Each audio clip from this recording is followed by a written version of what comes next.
South Bend with Purdue leading 13-12. Notre Dame's John Finelli recovered Punzel's partially blocked kick and raced 70 yards to the promised land, putting the Fighting Irish out in front 18-13 in a free-scoring thriller-diller.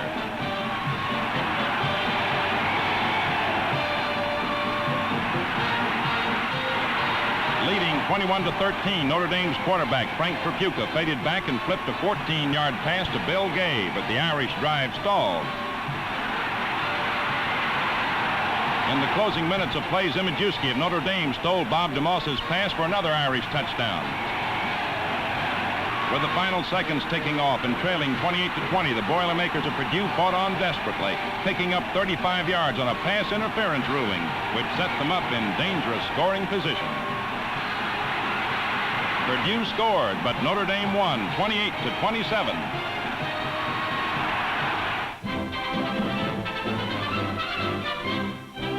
Opening strong against the Texas Longhorns, North Carolina scored as Charlie Justice passed to end Art Williams. Continuing the attack, Carolina's Jose Rogers handed off to Bill Flamish, who gained 13 yards. Setting up another scoring threat by way of the air lanes, Choo-Choo Charlie Justice passed to Big Bill Weiner. On the succeeding play, Justice flipped another aerial to Bob Cox for the TD. Flashing the form that won him All-American selection, Justice ripped off a 7-yard gain. Hayes tallied, and the Tar Heels upset the Longhorns 34-7. At Champaign, with West Point leading Illinois 7-0, All-American Bobby Stewart set up the Army in position for a second score with a brilliant 58-yard run. Army's Gil Stevenson plunged through the Illini line 11 yards for a touchdown, making it West Point 14, Illinois nothing. Continuing the pulverizing ground attack, Cadet Winfield Scott swept his end and scampered 72 yards before being overtaken by the Illini secondary and knocked out of bounds on the 6-yard line. Buchanan of the Army bucked over for another score. Fighting back grimly, Illinois took to the air as Kruger faded back, found his receiver, and passed to Kasulis for a touchdown. But the final score was Army 26, Illinois 21.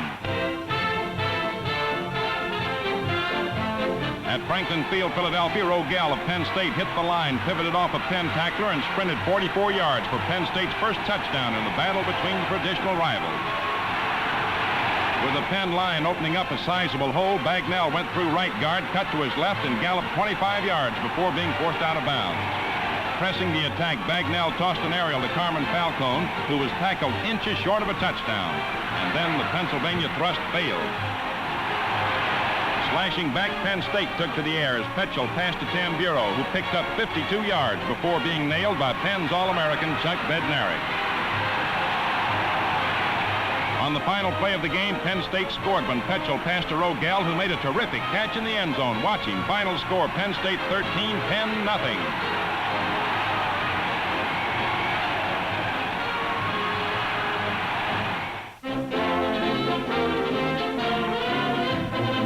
At Austin, on the third play from scrimmage, All-America Doak Walker of SMU faked a pass, skirted his end, and with top flight blocking, raced up the sideline 67 yards for a touchdown.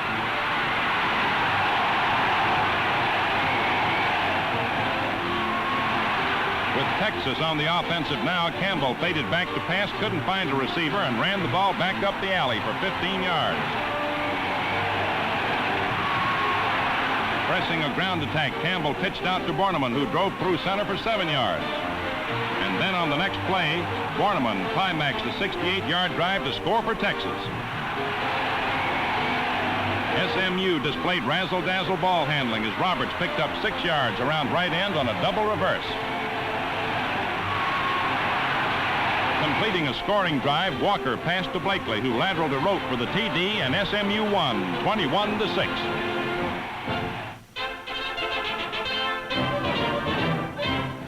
On hand at Yankee Stadium for the intersectional game between the Black Knights of West Point and the Stanford Indians from California were General and Mrs. Ike Eisenhower.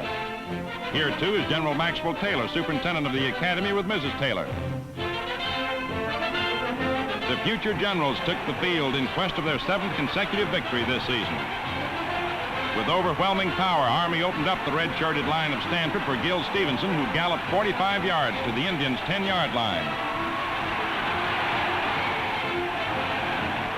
Stevenson bucked over for the first Army touchdown. The West Point quarterback, Galiffa, faded back and passed to right end Parrish, who picked up considerable yardage before being hauled down from behind.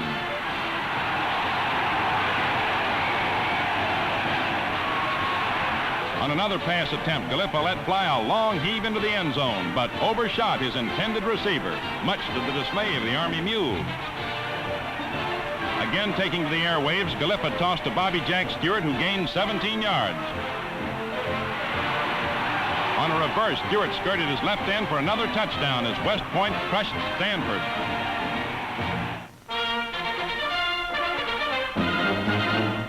At Cambridge, on the first play from scrimmage, Hal Maffey of Harvard stunned Yale rooters by breaking into the clear and outracing the Eli secondary 80 yards for a touchdown in the 65th renewal of the ancient gridiron rivalry.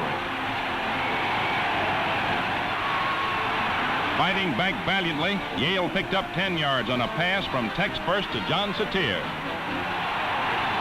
Exploding off left tackle, Yale's Ferd Nadherney bruised forward for 15 yards. And then quarterback First sneaked over for a touchdown, tying the score.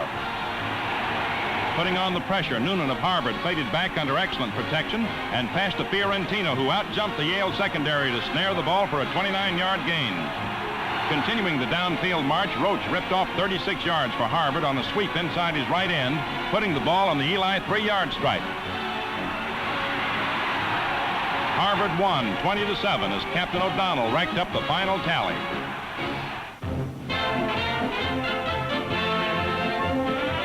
At South Bend in the opening period, Notre Dame staged a sustained march as Pinelli gained 10 yards against the Northwestern Wildcats. Right end Leon Hart picked up 11 yards on a deceptive end-around play. Pep Pinelli bucked over for the touchdown, and the Fighting Irish led 6-0. Now watch this play as the ball seems to turn into a hot potato with everybody getting into the act. Tripucka's pass was finally snared by Zurovlev of Northwestern, but then he fumbled and Notre Dame finally recovered. This time, the Irish weren't so lucky as Tom Worthington intercepted Tripucka's pass and returned the ball 5 yards before slipping out of bounds. But it was tit for tat as Don Burson's pass for Northwestern was intercepted by Bill Gay of Notre Dame.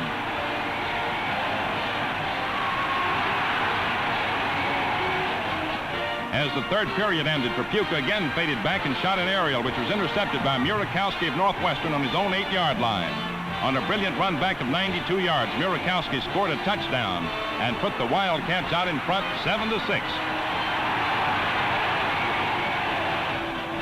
And now, with seconds of play remaining, it looked like the end of Coach Frank Leahy's victory streak. But Landry gained 11 yards for the Irish through center.